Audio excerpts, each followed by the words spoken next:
Hello and welcome to the Flory Models Friday catch-up show. Here we are with you on the 21st of July 2023. Really busy week this week, obviously pushing on a lot with the Harrier. And again, it's just one of those ones. In some ways, we often say about preparation. You'll hear about car painters and decorators. It's all to do with the preparation. You get the preparation right, everything will just be a little bit easier. And that's really what we're trying to do on this 50-year-old kit. Now, I said like last week, it's a beautiful kit. For its age, this thing must have been light years ahead of anything else around, especially obviously around in Europe. Having recessed details right the way through, you know, the riveting, the panel lining, all those things like it, really, really good. And to be honest, the fit, we've done a test fit here just to show on last night's show, and it's still in it. And it goes together really, really well. We haven't got any fit issues technically at all. We've got the odd sink marks and, you know, the bits. And to be honest, this top bit up the top here, that's never a nice fit on any Harrier kit. So, you know, in some ways, we know we've got to work out with those. But generally, for something that's 50 years old, it's going together really, really nicely. So very, very impressed with it. But again, it's all to do with this preparation. So what we've been doing all week, to be honest, is sanding, priming, sanding, priming. So we've got the actual riveting detail, shall we say, to an acceptable level. What I'm trying to achieve is the look where it's just about still there. If you look at a Spitfire, for instance, you can see it's puttied over and painted over, but you can still see them. They've got those little depressions in the paintwork. That's what I'm trying to achieve on this. So we want to take that riveting detail down to that level. So then that way, it's just going to be an effect in the paintwork. It's not something that a wash is going to take to or anything else like that, but it's going to be something that hopefully it will break it up, because that's your other problem as well. When you're tealing in 24 scale stuff, you need to do a little bit of weathering to it just to break it up. Otherwise, it looks like a toy. It's funny, as soon as you jump really from 32nd to 24th, it gets very, very toy-like unless you do some sort of quite clever things with it, i.e. breaking it up. And like I call it, is making your eye move around it. The more your eye's picking out all the details, the more it's acceptable as being in scale rather than a toy. And I know we've spoken about when we did like the space shuttle, for instance, that's a huge thing in 72nd. It's bigger than this. And unless you was to go to town with it, doing the tiling and all the rest of it, and with the weathering, it's just going to look like a kid's toy because it's just going to be a big brick, you know. So we're trying to achieve this one. So again, we've spent all week just getting this right. We've done a few other bits and pieces of this bit we'll talk about in a moment. But generally, as you can see, it's looking very much the part. So we've got it all down in here. So this week we chopped off the front end. So we got that out of the way and all the rest of it. We fitted on now the FRS nose. So obviously it's a higher, the cockpit is higher, giving the pilot better visibility. And again, we've done work on these intakes. As you can see, we've taken and we've chopped open the blow-in doors. Again, this is one of those things. Yes, I could have just chopped them out and then put in some plastic hard, but we decided to do it the hard way. So literally we used a little tiny razor saw and cut out each individual one, and then we've just tapped it in and bent it in on the back and did it that way. But anyway, the great thing is they are a very, very nice fit. This top area, yeah, not so it's going to be horrible, but the rest of it is there. But luckily now we are literally got light at the end of the tunnel, and I'm hopeful by the end of next week it'll be together and all done, sitting in primer and be ready for paint. But what I want to do is get the groundwork all done first. So a lot of the cases, it's easier to actually do it in sections. So you've just got a bit of a wing, top and bottom of the wings, the spine, the sides, things like that, rather than trying to tackle it when it's like this, because it's going to be very, very difficult to do it. So in some ways, it's just easier to have it. I've mocked it up, obviously, to show you, but it will be coming apart again for the final bits. But literally, next up is going to be the cockpit. So we're going to be getting on that on Monday. Get the cockpit installed onto this one, get it painted, weathered and detailed. We can seal it off for the moment. And then once that's done, we can actually get it together. We're not worried about detailing the engine because we're not going to see it. We're going to have it all closed up. So we're just going to pop that into it structural. So we'll get that all into it. But at least at that point, we can get it together as a whole. And then it's going to be a case of taking care of this at the top and the spine one. The rest of the joints, to be honest, are really, really nice. But at that point, it'd be a case of, right, just adding all the details. So some little bit of re-riveting, re-scribing, all of those things, take care of some sink marks, and then we'll be good to go. And obviously get it into primer, and then next week hopefully I'm going to have a little bit of a mini break back end of next week, sorry, the week after, but certainly from my point of view I want to get it on so we can get really pushed through with it. But anyway, a little bit more about that a little bit later in the show. So obviously we've all been starting this week, we were looking at all things 3D printed. So you might know, I bit the bullet. We did, I've on the old Amazon sale, so I've bought the Satin 2 printer. We've got a cure station here. I've got the wash station as well that goes with it. A load of resin. I bought some tools. I bought some silicone mats. You know, you name it, I bought it. All came to around about 600 quid, which is a big old chunk of cash to invest in something like this. But to be honest, it's already paid off already because I've already I've done some sidewinders for the kit. So in 24 scale, which is absolutely fantastic. Thanks to John. So, but anyway, I've done a video on it. It's not available to everybody at the moment, but hopefully what will happen is within the next week or two, I will make it open to everybody and you can all have a look at this one. Really, it's a warts and all of me putting together all of this. So everything from the unboxing of it, going through to setting it up and having a look at all the parts. There we go, leveling the bed and going right the way through. Now, just a little bit of a disclaimer. I know nothing about this at all. I am completely doing. So don't do this as some type of walkthrough or tutorial. I just wanted to show you in real time my first ever go with 3D printing. And it actually, to be honest, it worked very, very well. So again, we were going through obviously the settings, what it sort of does or what I've worked out it can do. Then we were obviously getting in there with the resin. We were getting it in there, doing our first test print of the rooks that actually come with the printer software. And then going through the motions and sitting there, watching it go up and down for 3 hours. Once it had done, we got it all out and we got it into the little wash station and we were going through the motions of getting it all into that and doing all of that one and getting that spinning around, cleaning all of that up. And then right the way through to getting them out and having a proper look to see what we got. And they turned out very, very nicely. Then we got them over there into the old light station, all the way through, and then we were comparing them to the other one we've got up at the unit. So up at the unit, we've got a Mars 3D printer. So I was just doing a direct comparison between the one that I've got, the Saturn II, and obviously with the Mars printer as well. But again, they both turned out really, really nice. But yes, like I was saying, don't quote me on anything. I know nothing, and I've been asking out for advice, and thank you to everybody who's got in contact with us with all bits of advice on, you know, obviously things like screen protectors, warming up your base plate, you know, sorting out your resin, leaving it in, and all the other tips and things you've showed me. So obviously I knew nothing. But as you can see, this is a little test run I did on the Sunday with our Sidewinder, and it turned out absolutely fantastic. A 24 scale Sidewinder, as you can see, and it worked really, really well. So very, very happy how those came out at the end of the day. But if you do want to have a look, it will be available to watch in a short time. You can see all about that one. But members, you can go off and you can see that now. That was up with you right now. Tuesday, obviously it was a live show, our live show that we do every Tuesday at 3 o'clock. And anyone can join in. We are free to watch on YouTube, as well as obviously with the members through the site and all the rest of it. And it's me and Matt. Obviously, I was discussing the Harrier, how we were getting on with that one. Matt was then doing some various bits and pieces on his new project, which is obviously the new Land Rover, starting it this week, going through down in there. And then we were having a look at the kit, basically going through it. So he's building that one live during the live shows. And then I went on to paint Blue Thunder. And going through the process of this one, trying to work out the colour. The first colour we did was a bit too dark, so then we changed the colour a little bit, and we got a nice blue colour all the way through.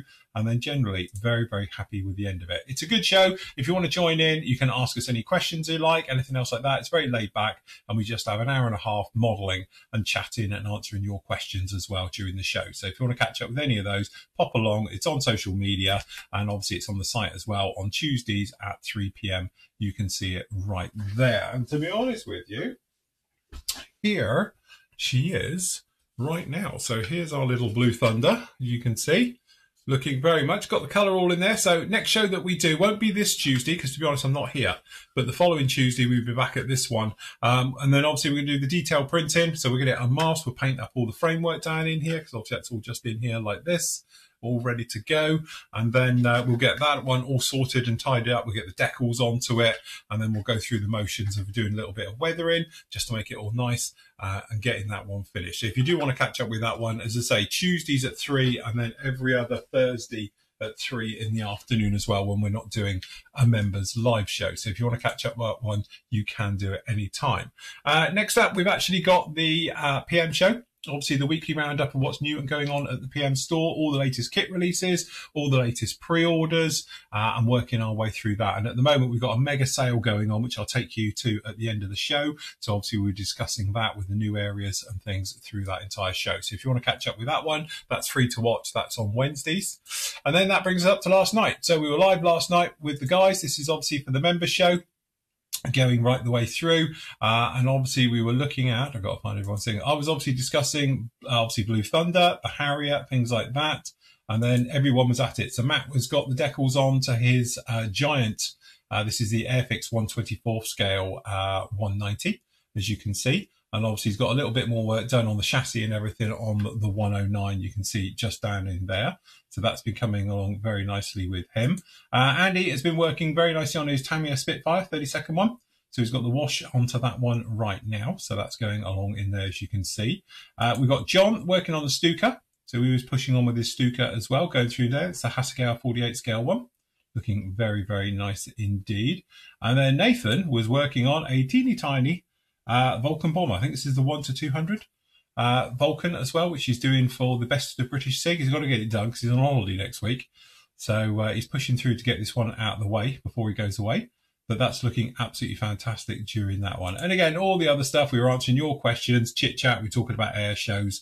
Obviously, Nathan was at RIA and Andy was up at Legends and talking about those ones as well. So if you're members, if you want to catch up with that one, it's a members only show, you can do as always. So just pop along to the site and you can catch up with that one. And that brings us bang up to date to part 2 on the Harrier. So as you can see down in here, it's all about the finishes. So you can see this is it originally, and then this is it after it's been rubbed down.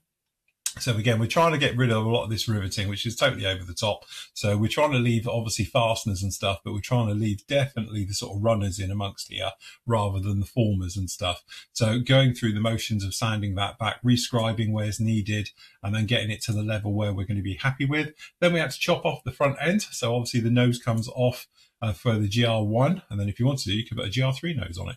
But no, we're putting the FRS1C Harrier nose onto that. It's not perfect, but actually it all gets hidden by the intakes, so we're not worried about it. Then we got a coat of primer down, and we were looking what we're left with, which is pretty much what we wanted.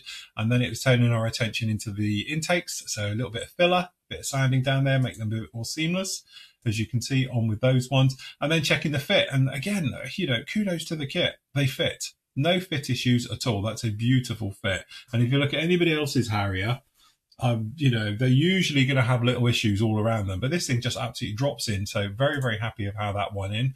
Then obviously we're just fitting up the nose, getting that glued into place. And again, good fit, no problems with that one at all once it's all in. So again, it's coming together really very, very nicely. And again, with this particular kit, it's to the point where we're literally, we're saying, getting it ready for primer and that. So light at the end of the tunnel. I know it's been 2 weeks of sanding and filling on this, but hopefully it'll be worth it in the end. So again, after the show today, what I'm going to be doing is obviously working on the cockpit, get the cockpit all together with this one, start to do some weathering in there. We've got that resin 3D printed seat we've got down in here as well. So we get that one all painted up, and then again, we can get it all covered over and protected whilst we get the rest of it all together. Like I said, not worried about the engine. We're not going to see it. So the rest of it's all just internals. And then afterwards, once it's together, we can get the paintwork done, and then we can look at super detailing things like the gear.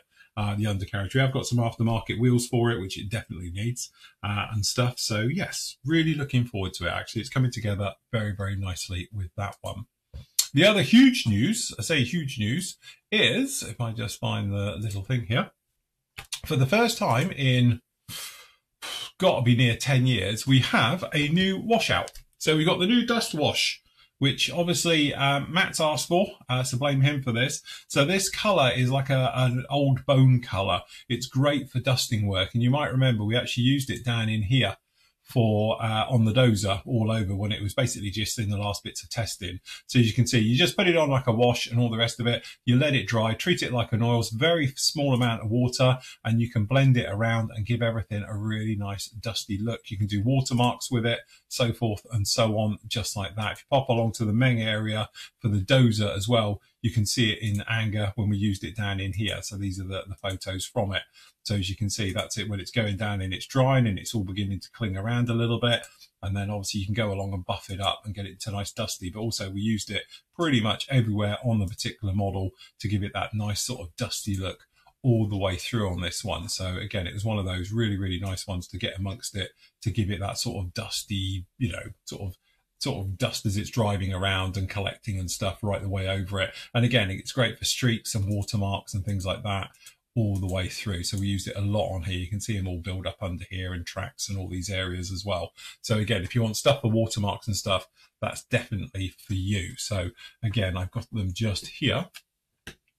So as you can see, if you look at the backs, well, hopefully you can see, very nice. And when you look at it and you think, oh, it's just like the light color, hopefully you can see it's not white. it's more of a, as I say, I call it bone colour, but where this is white, very strong with a sort of light colour, this one is definitely more of a sort of dusty colour all the way through. It comes as a wash, and obviously it comes as a thick one as well. So if you want to grab those are available right now in the store.